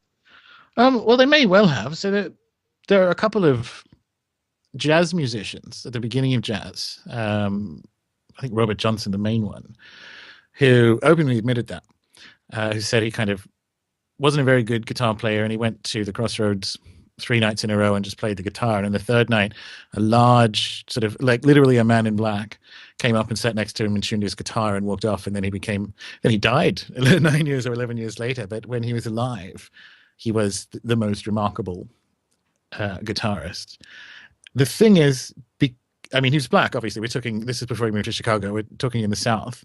When you're dealing with the devil, as discussed in cultures that have an Afro-Caribbean influence, the devil is a stand-in for something that isn't at all bad in a lot of the kind of African cultures that have subsequently influenced the rise of things like Santeria and voodoo and all those sort of Afro-Caribbean traditions, because it's the being at the crossroads that allows access into the entire world of the spirits. So when people say that and everyone freaks out, there's a kind of weird sort of racist component in the background, because the devil is a cipher for the idea of some kind of agreement with the spirit world, which is literally what we've been doing for hundreds of thousands of years. It might be to know which valley the deer are running down so that your tribe can eat. It could be to be a good jazz musician. The pact thing, it appears to have some historical validity. The worship thing didn't. That's the whole point. This idea that people are running around worshiping things. If you look at how early modern Europe saw the devil, and this is most noticeable on the Iberian Peninsula, but it's found in England and so on as well. The devil got his power by virtue of being the oldest thing on earth. So God created the devil. If you're like a cunning man in Essex, or like a folk witch in Portugal, here's how you see the world. God set the devil to rule the earth, and the devil knows everything, that has power over everything on earth because he is older than it. God created the angels before he created the earth, and then he set the devil to kind of run it. So if you have what is essentially a problem you need to solve, which can't necessarily be solved with herbalism or so on, the kind of where the buck stops is the devil. So he's retained in the sort of folk European tradition a lot of kind of trickster stuff that we see elsewhere in other, because like, let's never forget that European cultures were and are traditional cultures, so they have the trickster, they have these ideas, and the devil is kind of where a lot of these retained trickster stories come from, which is also where I think it correlates with a lot of UFO activity, because you look at how villages would banish the devil, and it would be they'd have to banish the devil because he was bothering their cattle. Now surely Lucifer has better things to do than, bothering some Somerset cattle in the middle of the night. And so the devil becomes a storehouse for all these ideas rather than a being. And this is it. You only get this once again, you get to that kind of American version of it. But rather than a being that's kind of in some sort of eternal war with God to be king of the world, he's already king of the world. That's actually the kind of like traditional folk Christian view of it. So in that respect, people kind of clutch their pearls at something that, if you really dig into it, you have to say, well, why is that bad then? If this is how certain originally African, they're not now, they're well and truly American ideas, but like where these originally African and some kind of Iberian and Portuguese customs came from, like you get to be kind of creepily racist by accident by saying, oh no, this is all bad. You go, well, it actually fucking isn't. And it has a history that goes back that is a legitimate expression of spirit and engagement with the spirit world and actual proper belief systems. So again, it is an absolute minefield that I'm sure people listening to this now are like, no, he's some kind of globalist Satanist. And that isn't, it's just not there in the historical record. And it's not how it's not why the devil is so prominent in the history of Western magic. It just certainly seems as if lately it's became a real popular idea, and that's why. Yeah, but this is, people are selling records like the whole. You put an eye in the triangle behind Rihanna and retire, right? But like it's fucking moronic. Every time I hear that. Okay, so not this Super Bowl, but the last one, the Katy Perry one. Oh yeah, what was yeah. If that was a ritual, what was that supposed to do? Seriously. People who are like, oh, it's the lion. I'm like, it's a tiger. The lion's are eye of the tiger. And yeah, there are motifs in there, but it's kind of like saying if you throw some eggs and flour at a wall, you've made a cake. The motifs are in the show because culture is talking about them. And I hear this stuff that it's supposed to activate sleeper MK Ultra agents. I'm like, well, okay, did that happen? It didn't. It's artists. I mean, I think at this point in time, they're laughing at us. Like you have to wonder what percentage of dramatically failing record sales is attributed to, Alex Jones shouting about a particular clip because it's like, oh no, I have to go and watch that. Or no, I have to go and buy that. So I estimate that conspiratainment overreaction is what, 12% of global record sales at this point? Because who the fuck else buys music anymore? Right. And you look at it and go, it's just not. It's not there. It's not how magic works. I do think there is probably a case to be made for a kind of very high level plan to normalize these symbols for whatever reason, could be for good or for worse, because the more desensitized or the less sensitized, to use proper England, that we get to them, the less they work. So I think magic is the birthright of all mankind. I think you are a sovereign consciousness, and your birthright is to sort of maximize that expression. And I think for me anyway, magic is a big part of that. And the symbol set is, we've just had a decade of it being debased and associated with really absurd stuff. So that's interesting because we do definitely have a 150-year assault on the things that are spiritually important, the sort of materialist assault. And now we have this utterly debased idea that this is all bad and is to do with some kind of cult that connects Katy Perry, a pedophile network, 9/11, the Vatican Bank. Like it's I don't think that's it. I think you could probably make a confident case that there is an intention behind the prominence of the symbols over the last 10 years, but a lot more work needs to be sort of put into why that would be the case. And could you tell us more about this just incredible compilation of text that you've put together, Star.Ships? Just an awesome, I've had an opportunity to read through some of it today. I haven't had a chance to read the whole thing. And for our listeners out there that might have an opportunity to pick up a copy, could you discuss it with us?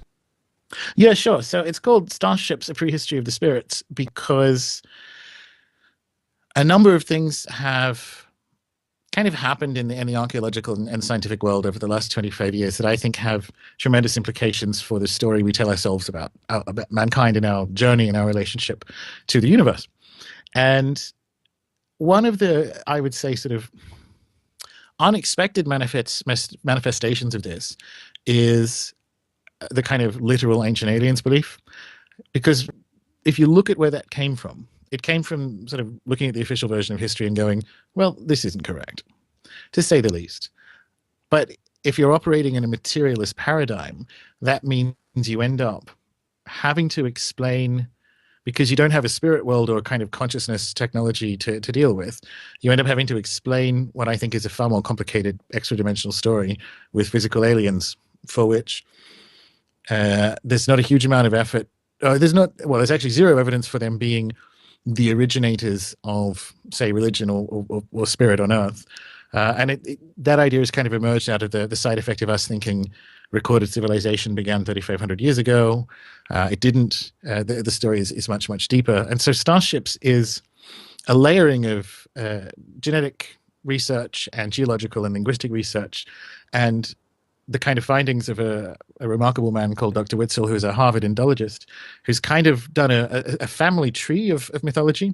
So when you think about it, when people say that there is a motif that recurs all over the world, they don't actually mean all over the world. Like these myths are unevenly rather than evenly distributed. There are very, very few evenly distributed myths, which would be the case if they somehow represent some kind of structure to the human mind or brain.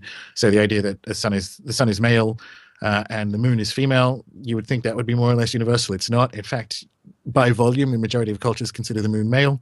So after a very long career of being a mythologist, he kind of family treed these myths because there are certain motifs like the separating of the sort of sky and the earth by one being male, one being female, by the parent, and letting the light in as the creation story is found in the Americas, it's found in Polynesia, it's found right up through India and Samaria and Egypt. And the last time these cultures were in the one place on the kind of human journey out of Africa for which that could happen is sort of at a 30 to 50,000 year ago mark in island Southeast Asia. So that's kind of how you do this family treeing of the myths. And once you layer that piece in, and then you layer in the kind of end of the Ice Age, when you're dealing with island Southeast Asia, that's where most area of land was lost at the end of the Ice Age. So you're kind of in this odd world once you layer in the linguistics to demonstrate the cultural complexity happened there first out of Africa. You kind of have these pieces that you put together and go, well, wait a minute, I think I've heard this story before.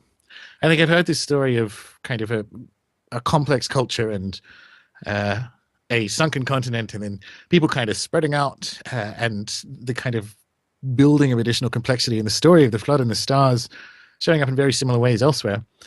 And then, you find Gunung Padang in Indonesia, which is sort of east of this sort of Sundaland landmass. And you go, well, hang on a minute.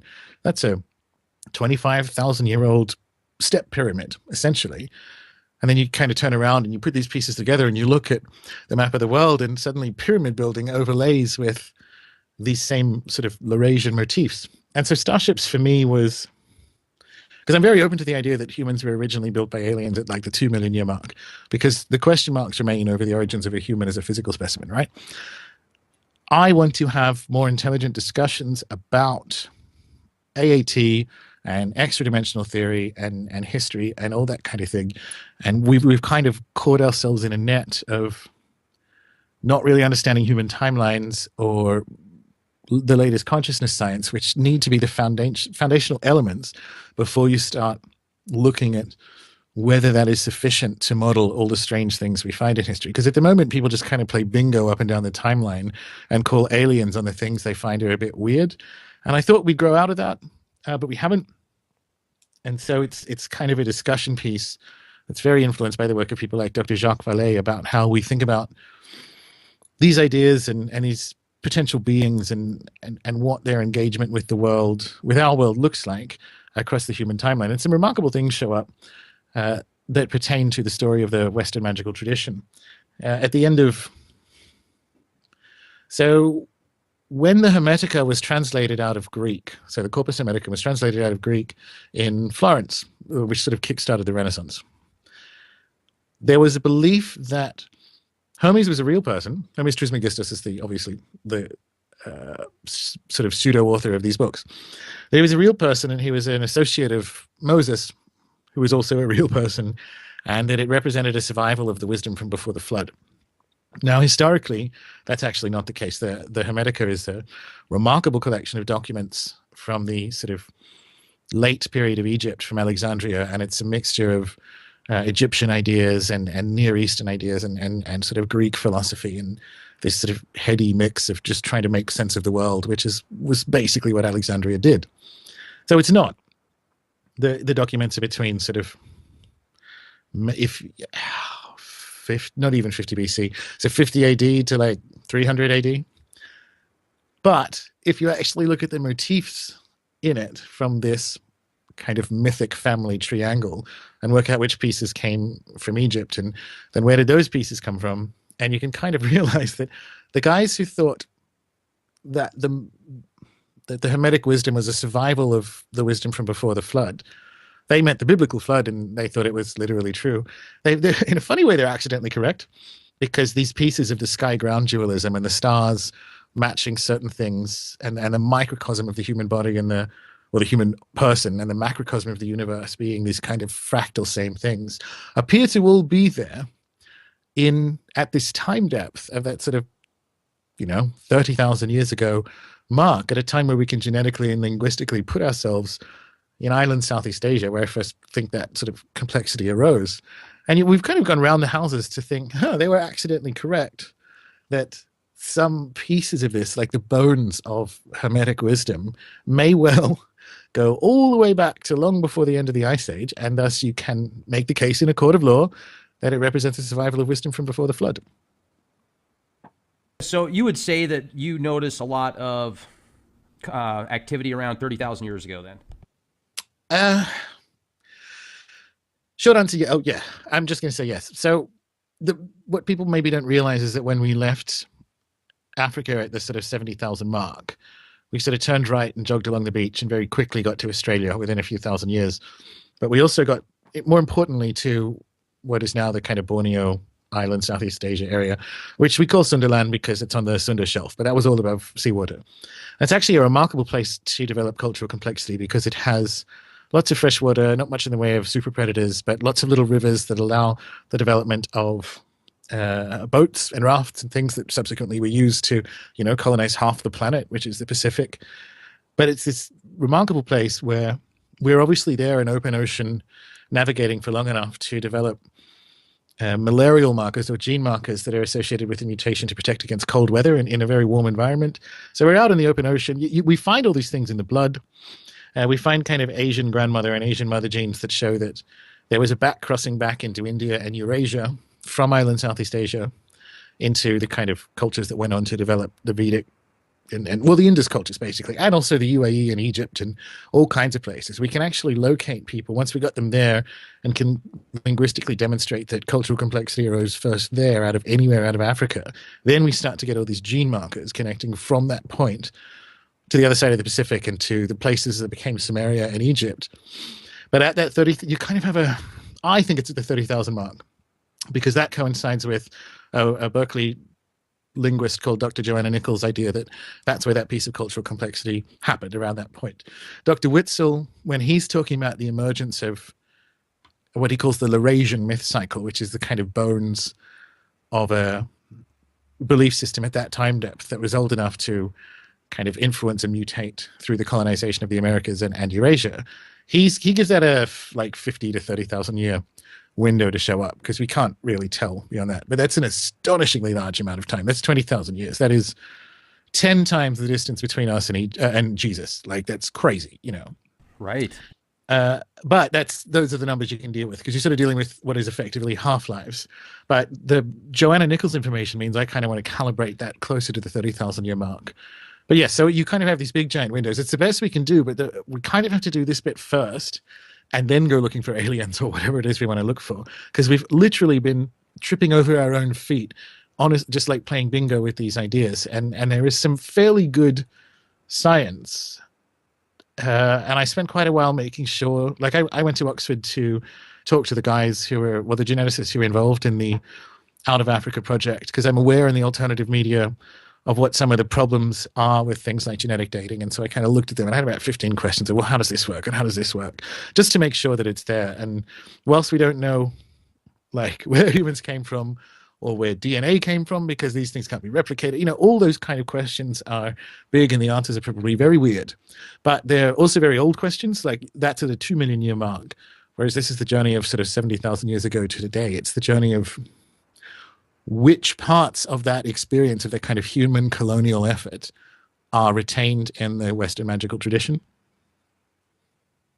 You know, it's interesting too, because I had an opportunity to speak with Michael Cremo. He put together a book called Forbidden Archaeology, where they've got pictures of tools that, I mean, could be in the millions of years old. Yeah. And I wonder if, like, you know, our society or just people here on Earth, if it's like there's this recycling system, once we reach a certain point, there's almost this natural reset button that takes away the majority of the population and then technology, and we almost start over, but we go on a little bit of a different path. Look, at that point, it's anybody's guess. Like, I actually quite like Michael Cremo. I've got Forbidden Archaeology and so on. Now, some of this stuff, he has a Richard Hoagland thing, which is he only needs to be right once. Now, a lot of the stuff, well, some of the stuff isn't right. So I think, say, the sort of boot prints that are 60 million years old are actually like trilobite organism impressions in the mud. But there are, you know, underneath between 250,000 year old and 2 million year old volcanic rock objects that are man-made. Like, someone needs to answer that. And funnily enough, this story doesn't preclude any of what you were just talking about, Rex, at all. This one's based on the things that I'm like, okay, so we can know these things about our journey. But 70,000 years, right? That sounds like a long time until you realize that humans are at least 2 million years old. So we're still missing most of the story. And the idea that there were other, maybe, you know, colonial expeditions out of Africa that failed and thus don't show up in our genes. That's an example of them. I think, frankly, in a lot of cases with some of Cremo's weirdest stuff, I think time travel is in the mix. Simple as that. Like, oh, I'm glad you brought not? that up. Yeah, you were reading my mind right there. Yeah. So with the time travel stuff, Gordon, I mean, there's new stuff out every day that, like the other day I saw this, it looked like a stone Nokia phone, like something that had been, you know, sitting there for so long that it turned into stone. There's that old Charles Chaplin video behind the scenes where that guy is walking around dressed as a chick and he's talking on a cell phone in black and white. And then obviously some of these other anomalies, like how could there possibly be tools underneath lava, you know, that's 100 million years old? And maybe there was some type of time travel. And, you know, if time travel exists 50,000 years from now, well, then it exists now, right? So, well, yeah. And the other thing is the dimensional stuff. So when and this is a very kind of Jacques Vallée answer, but I don't think the UFO phenomenon is very well explained with the hypothesis of little green men. I think we're dealing with something that's much more enigmatic and extra dimensional. And the whole point of Star.Ships is to kind of take you on a journey of how they have interacted with mankind over the last 70,000 years. When we say it's extra dimensional, or like I prefer a spirit interpretation to a UFO one, that is not for a minute to suggest that these impacts are exclusively non-physical. So I also think in that kind of, again, window area sense, like where does Bigfoot go when no one can see him? And it's a kind of tree falling in the woods thing to say. But some of this stuff could be extra dimensional stuff as well, like brief wandering in and out of this dimension. You know, if you show up 2 million years ago, it's kind of boring here. Like if you're looking for, you know, a decent discussion or a good cup of coffee. So that also kind of makes sense. I put that in in the time travel thing, we have people who literally go into other dimensions and experience time loss. Again, the famous ones are UFOs, but you have fairy examples going back through history. And they're real events. Like people are fed, they're given food, they sleep, they get married, they come back, no time has passed, or whatever. So yeah, I quite like Michael Cremo's stuff. I think a lot of it, and I don't begrudge him his spiritual view of the world in the slightest, because he still is doing quite good work, quite rigorous work in most cases in looking at these anomalous pieces of history. I probably don't agree with his kind of Vedic cosmology that says the world is that many millions of years old, but that's fine. That's the difference between data and interpretation. His data are quite good and quite strong. His interpretation is his own, and he's allowed to have it, and that's all good.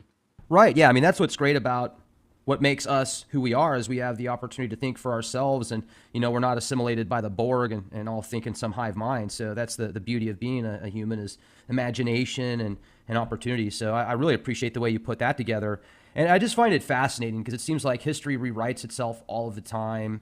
Whenever I think I finally know what's going on, something comes out that shows me I have no clue. It's incredible. There's some politics to that, which is so important. Like if we don't do a good job of telling our history, someone else will tell it. And that's the reason I wrote the book. I mean, that was just me ragging on alternative historians who, see aliens behind every pyramid. But the mainstream ones are like equally to blame, because we've left it up to people who literally don't believe in the things that they are researching to tell us what's going on. Like you have materialists standing up telling you about about ancient Egyptian demons or Sumerian gods. And I'm like, you guys don't actually believe in any of this stuff. Like you don't believe there is a spiritual reality behind it. So we've left it in the hands of, like, on both sides, idiots. And there is a deep politics to telling, and especially when it comes to magic, because that was the kind of classic role of the shaman, was to keep the story of the tribe. And we just kind of outsourced it over the last 120 years, and it's been a fucking disaster. And we need to insource it. There's huge if you can tell people where they're from, you can tell them who they are, and that I don't give anyone that. Now, you also brought up, the X-Men that you have kind of created over the past, or not created, but that you have made contacts with over the past 20 years. And I was wondering if you could talk to us a little bit about that, because, there's been things in my life, Gordon, that have happened, synchronicities that I can't explain. If you look at the mathematical possibilities, it's virtually impossible. It's a, trillion to one, as I don't know exactly, but let's just use that as an example. So I often feel like there's things behind the scenes that are kind of orchestrating events and bringing me into people's paths at certain times for certain reasons. And the X-Men, these spirit guides that you talk about, how many of them do you know about, and how do you actually make contact with them? Well, I mean, it's literally angels dancing on a pinhead as to the volumes of it. Like I think our world and the spirit world, such as they are different, quite populous.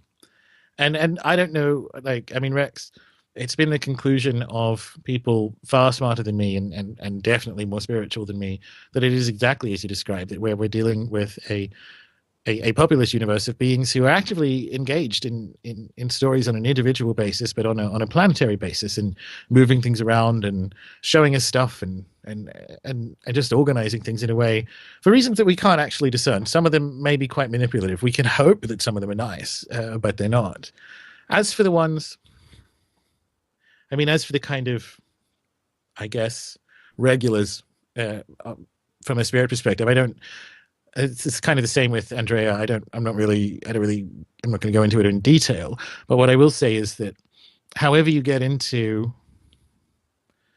your spiritual journey, if it is one that incorporates the kind of reality of a spirit world, then they will eventually find you. Like, it doesn't matter if you're doing it from you spend a year doing daily chakra exercises, you start shoaling a bunch of sigils, whatever it is, you kind of end up getting their attention, for better or for worse. And in a lot of cases, and not in a controlling sense, but in a lot of cases, they choose you. It's kind of like a friendship where they're interested or not, you're interested or not. Let's see how that goes. And it's difficult to explain. Like you just kind of, you find the ones that you find. I do actually have, for people who are interested, not Starships, but I actually have another book coming out April 8th called The Chaos Protocols with Llewellyn, and that kind of goes through in a more specific way, like how you make your universe big enough for spirits, and the kind of Magick's great prize is the certainty that life continues after death. And in fact, Terence McKenna said the purpose of life is to familiarize yourself with the after death state so that the process of dying doesn't come as a shock to the system. And I think that's true. And I think that's very much what Egyptian culture was about.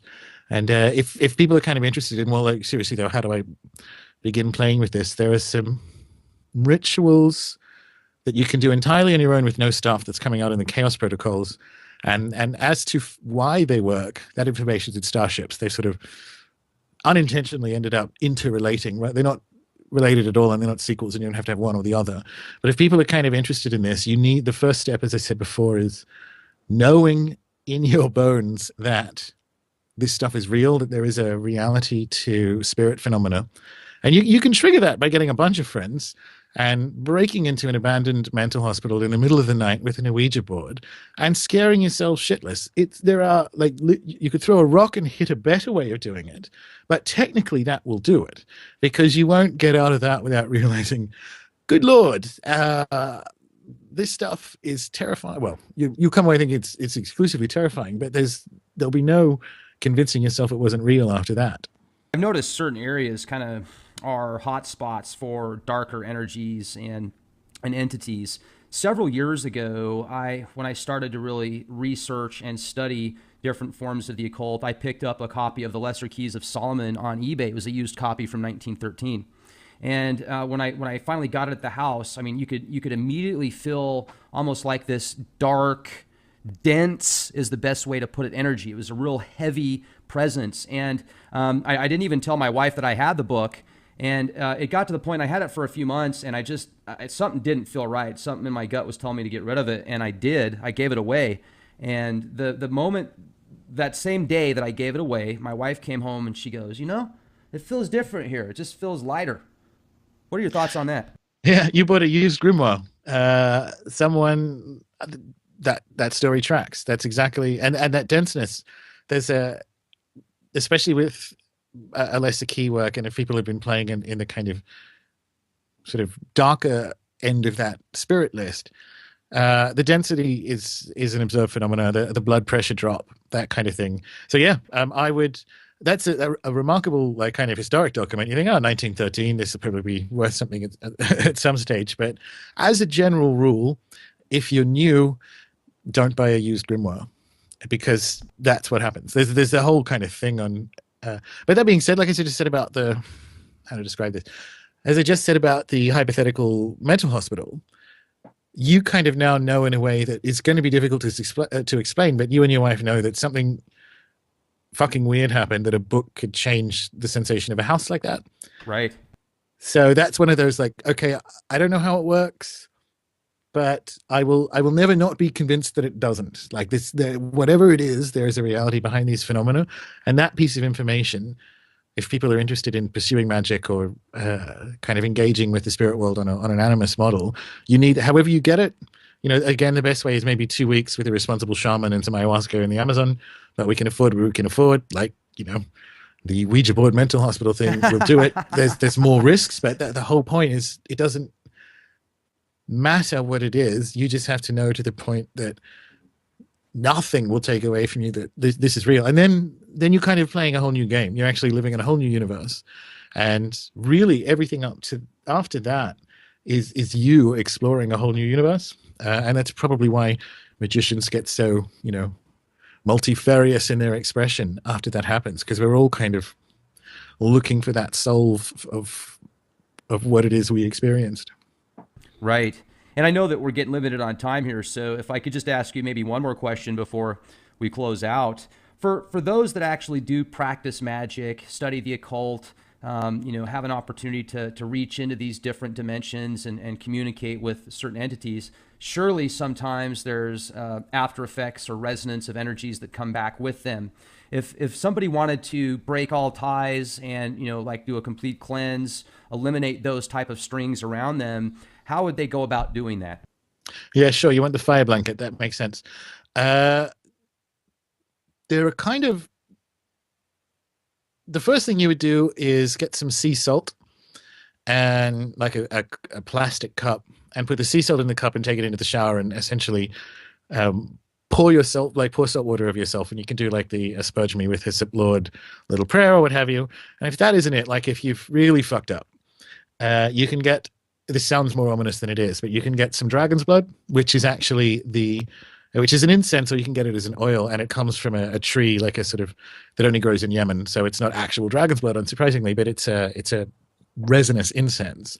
And that's kind of like ghost bleach. So you would put that in cleaning products and clean the walls and so on. And that does tend to blow a lot of things out, everything out basically, but it blows out the good things. So it's kind of like antibiotics and your gut flora. So your kind of natural spirit ecosystem will take a while to recover as well. So that is the literal fire blanket if you fucked up. But go down the kind of salt and the sage thing's sort of, the sage thing has an odd history because it's very much of it is to do with the history of Hollywood. I mean, the idea kind of came from Hollywood in that sense. But you can go into any kind of store, or there's plenty of witches on Etsy or what have you, and get some sort of room cleansing incense, and you can do that in your house with the saltwater piece. And if that, again, the nuclear option or the proper fire blanket is dragon's blood in that sense, and just pick whatever like protection or exercising prayer sort of matches your belief system. There's some quite good ones for like to Saint Cyprian. So you either Google Saint Cyprian or San Cipriano banishing prayers. That one's quite good. Or exorcism prayers, and you'll find a kind of usually a fairly benign but potent churchy one that people don't really have a problem with using. But yeah, that's the fire blanket. Yeah, great. Really appreciate that. And, I'd love to pick your brain for another 8 hours, but I know it's getting late where you're at. So, Well, it was an absolute pleasure, Rex. So, yeah, we can definitely do it again. Wonderful. I was just going to say I'd love to have you on again sometime. So I really appreciate that, Gordon.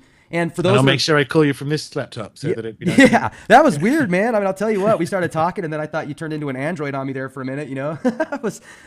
I saved that for the end of the show. That was really cool. Like that Total Recall movie where Arnold Schwarzenegger is trying to get past customs, and he's dressed in some he looks like this giant female, and then the guy asks him, "How long are you here for?" And he starts going, 2 weeks. 2 weeks, and then his face comes like off. That, isn't it? That's the last time it happened. Yeah, you're right. So right on, man. And for those that have had the opportunity to listen to Gordon, check out his website. I mean, talk about a plethora of intelligent information, just awesome gems there. runesoup.com. That's RUNE soup.com. Also, his book just came out, folks. I mean, this thing's been out for a couple of weeks, and it is fantastic. I haven't had a chance to read the whole thing yet, but what I have read is incredible. It's Star.Ships, a prehistory of the spirits. So, hey, this has been awesome, Gordon. Thank you so much, and until next time, man, may the force be with you, my friend. Absolutely. Thanks, Rex. You're welcome.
Ladies and gentlemen, tonight here at the Leak Project, we have guest Gordon White. Gordon is founder of runesoup.com, one of the most widely read practical sorcery blogs on the internet today. Considered by many to be a magician's magician, Gordon has been crowned the Dark Prince of modern chaos magic. Mr. White's newest work, Star.Ships, a prehistory of the spirits, is a text of the new magical renaissance. Mr. White brings his globally recognized data and demographic skills to a groundbreaking piece of truly interdisciplinary research, using mythological, linguistic, and astronomical data to reconstruct palaeolithic magical beliefs. Gordon maps them to the human journey out of Africa, explores which aspects of these beliefs and practices have survived into the Western tradition, and what the implications of those survivals may be. Tonight, minds will be blown. Gordon, it's great to have you on the show tonight with us here at the Leak Project. How are you doing? I'm fantastic. It's wonderful to be here, Rex. It's great to have you. I know it's about 6 hours later where you're at because you're in London right now. We talked for a second before the broadcast, and London, in my opinion, is definitely the epicenter of the globe. I think that everything kind of leads back to London, which some people call the new Rome. So just a great place to be. I haven't been there yet, but I do have family that has spent some time in the UK, and I know that just a lot of neat stuff's going on out there. But what I was hoping you could do for us, Gordon, is tell us about who you are and really what got you into some of these incredible realms of the occult and chaos magic, etc. Yeah, for sure. Well, I'm Australian born and raised. I have English family, so up until about the age of 20, I was living in a couple of places just north of Sydney and then Sydney itself, and then moved to New Zealand and was there for about 7 years, and then moved to the UK about 8 years ago. So that's the kind of physical journey piece. When it specifically comes to magic, well, it's kind of two lines through that, I suppose. There appears to be a sort of family component to it, although I was certainly not raised in a tradition or it was ever even really discussed down the matrilineal line.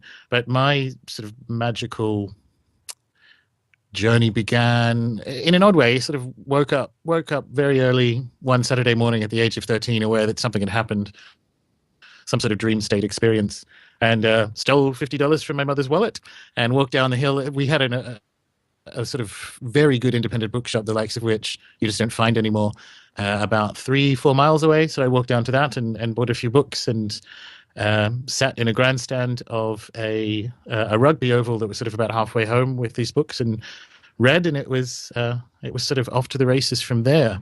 So that was the beginning, I suppose, of my interest in magic. And I don't know, maybe I'll meet a hypnotist one day and find out what their dream situation was. But from the perspective of the story in Star.Ships, which is about Paleolithic culture and where these ideas came from, and that whole giant question mark about humanity, I suppose, that came in around the same time, perhaps a little bit later. There are some sort of cornerstone texts which everyone who kind of cut their teeth in the 90s would remember, like Graham Hancock's Fingerprints of the Gods and so on. So that has always been there. I've been all over the Pacific, and I've shot an underwater documentary at Nunn Madol. So there's been a lot of sort of physical components of looking at it, but the history piece has always been there, and it's always been something that I have found particularly psychologically enriching, but also probably a bit important. So yeah, that's where all that began, I guess. When you first got into the occult, you had that real cool vision or dream, and you stole $50 from your mom and you took off to the bookstore. What books did you get? I guess the first few books were the most widely available ones because I wasn't really sure where I was going. So there were a few sort of paperback Wiccan, solitary druidry type things, which made me realize that this stuff was out there. And my first few, I guess, magical rituals were based around that, and actually got some surprisingly good effects out of them, as people do the first time they start things. But you kind of quickly know when you're playing that cosmic game of "Are you my mother?" That this isn't really the road for you, and then kind of moved through. I think it was the sort of purple hardback version of Magic in Theory and Practice, and eventually, and I guess in fairly short order, because Weiser had recently reprinted them, found Peter J. Carroll's Chaos Magic books, and that was home. That was where I thought this is the stuff for me. And so ever since then, it's been voracious reading across everything. Less so with magical books these days, because after 20 years of reading them, they have to be pretty good to have the sufficient amount of context to pay for it. But once you have that sort of deep structure, you tend to derive a lot more information or value from reading history books and psychology books and so on. The thing about magic, as I'm sure you know, is like if the universe is magical, it's all magic. So it's sort of about how you sort of see the world. But my journey was fairly typical. It started with kind of eclectic neo-paganism, and then quickly on to, sort of classic chaos magic. So it sounds like the chaos magic really resonated with you I spoke with Andrea Venemus a while back. He wrote a book on chaos magic. Great guy. And Yeah, he's good people, and he's a great magician too. yeah, yeah, and I know he's also into Haitian voodoo. He didn't want to talk much about that, and that's totally understandable. But really, the chaos magic, I would like to hear your definition of it, and what it was that resonated with you so much to kind of really move forward towards that path. I guess it resonated with me, but it was also in the air at the time. So we're talking early to mid 90s. So progressive trance music, the very beginnings of the internet, uh, Grant Morrison comics, that kind of thing. So it was in the air. It just seemed like the right time and place. And I was in my teens, so I had a certain amount of fuck youism about the world, and it kind of really worked. And also, it just like it did work. The way of seeing the world, and in particular, some of Peter J. Carroll's characterizations of how this might all hang together and not violate the rules of physics. Although I don't subscribe completely at all, actually, to his sort of, he's kind of a theoretical physicist or a rogue theoretical physicist. But what that demonstrated was that you actually can, just like in the Renaissance, match these what we call paranormal effects to a proper functioning universe, because the effects are real, so they actually need to be found in the model in some way.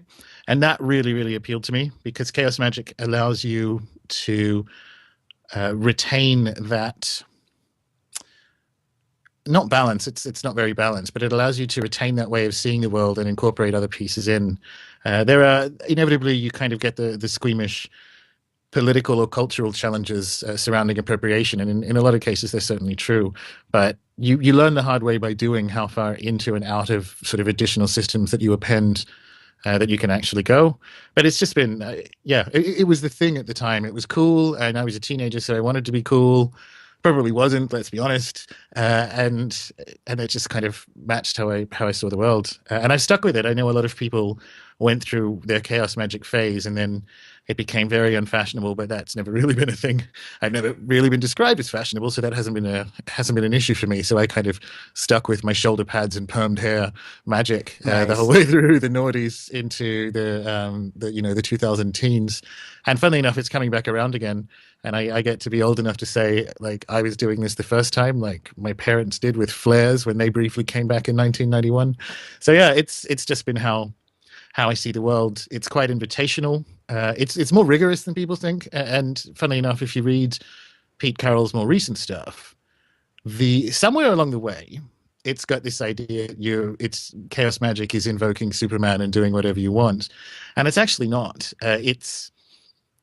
It's actually very difficult and very challenging, because there are no excuses for failure. So you can't fall back into a thelemic or Neoplatonic mystical reasons for why something did or didn't work. You've either succeeded or you haven't, and that sort of no bullshit iterative process is very useful. I find that very useful. I wasn't really looking for a religion, and it's definitely not that. It's and I think if people stick with it for long enough, chaos magic on the surface looks very shallow, but it gets very deep and challenging if you stick with it for a while. Well, and if we could get into that, because there's so many different forms of magic. You've got chaos magic, hermetics. There's Asian practices, African practices, voodoo, etc. And I find it fascinating. There's a lot of connections with all of them. And like you said earlier, if the universe has magic in it, then everything is magical. I mean, just a thought of, hey, I want something to happen. You're manifesting that at some point. So you could connect that to magic and quantum physics and science, etc. But I'm just trying to figure out like what the best definition of chaos magic is. Because when you say there's no room for failure there, when I talked to Andrea, he made it sound more of like chaos magic it could be anything. You don't need any dogmatic rituals or, any sigils or anything. It's just, it's everything. And I really wasn't able to grasp a real solid ideal or concept of what chaos magic actually is. When it comes to something like chaos magic or anything in particular or general, and this almost speaks to the motivation behind Starships, but understanding its historical context sort of clears up a lot of things. So chaos magic emerged from the sort of a group of magicians in north of England, and then some who kind of moved to London and picked up a few other people in the late 70s, early 80s, called the Stoke Newington Sorcerers, and they would just really test out ideas. The occult scene at the time was quite moribund. The OTO was a basket case of different factions and all the kind of usual stuff that orders undergo during collapse. But also just in general, the scene had kind of staggered out of the 70s with a whole bunch of astrology and Carlos Castaneda and so on. So it was really about trying out on ideas and to see if there is a deep structure behind all of them. And as for the name, it sounds all spooky now because, I mean, they did play around with, you know, the Necronomicon and so on. But Pete Carroll kind of arbitrarily picked it because at the time, as chaos mathematics was sort of in the news and James Glake's book called Chaos was out, he's like, well, let's call it that. It's that same sort of idea of a non-stochastic or unpredictable universe and how we can achieve an understanding of it from these sort of emerging fields of things like data science. So chaos magic is rigorous in a sense that it is looking for things that work rather than trying to sell you a particular view of what goes on, and it's very expansive as a result. And that's why once you got into the 90s and the X-Files was on TV, comics were big, you know, that kind of thing. We kind of forget at the time that the images and culture, like you had the gray alien smoking the joint and all those kind of just depictions were there. So a lot of temporary silliness, which was allowed, was there. So path workings with Superman rather than Apollo and that kind of thing. And they're always experiments in that sense. They're a premise that what will happen, will this be the same as an Apollo path working? Will it be better? Will it be worse? Will it do anything? And for some reason or another, probably the rise of the internet, which happened at the same time, at least outside of kind of British circles, the view of chaos magic is ossified around that one particular moment in time. And interestingly, and I actually think another part of it is that Pete's earlier books, which a lot of the ideas in them, because they're 30 or 40 years old now, he's kind of disavowed. He's like, look, it was the mid 80s. I was much, much younger. They're kind of readily found online for free. And in this modern world, you have, for some reason, even when it's something as important as magic, that expectation of free. And so you have this idea, like the majority perception of chaos magic is actually quite out of date because that's the stuff that's available online. But if you look at his last, say, 3 books, you'll see that from a discourse perspective, he's certainly moved on and he's abandoned some ideas and picked other ones up. But the most recent one, Epoch or the Esotericon, there's none of this Superman business in there. It's basically a grimoire of actual gods until you get to the space ones, and then it's the Necronomicon stuff in there. And so I don't know, it gets, people glance at it. And the other thing that happens is the same thing, funnily enough, that happens to Wicca. People have all been through their chaos magic phase and they're maybe a little bit ashamed of themselves in it. But eventually chaos magic is kind of like Atlanta airport. It's not a place you stay, but it's a place that gets you to somewhere else. And some of the best magicians I know have all had their chaos magic phase. And as a result of it, have landed on the thing that really works for them and has really resonated with them. For me, the airport apparently resonates. Well, and then you're talking about the Apollo workings and the Superman. Are those specific type of exercises or rituals that you perform and it gets you to a certain mental state or spiritual status? Well, it could be. I mean, I haven't done them. I actually haven't ever been really that interested in Superman, but yeah, like it could be that you would find. I mean, I remember them from the kind of dial-up IRC days of the internet, where people would be swapping rituals that would use, instead of a wand. One is just burned into the back of my head, right? And I thought that's just not worth anyone's time. But it was a ritual that instead of a wand, used like a plastic light-up version of. Do you remember the villain from the Aladdin movie, Jafar? Oh yeah, he had that snake staff. oh yeah. It was like one of them. Like use that, and I'm like, I'm probably not going to do that.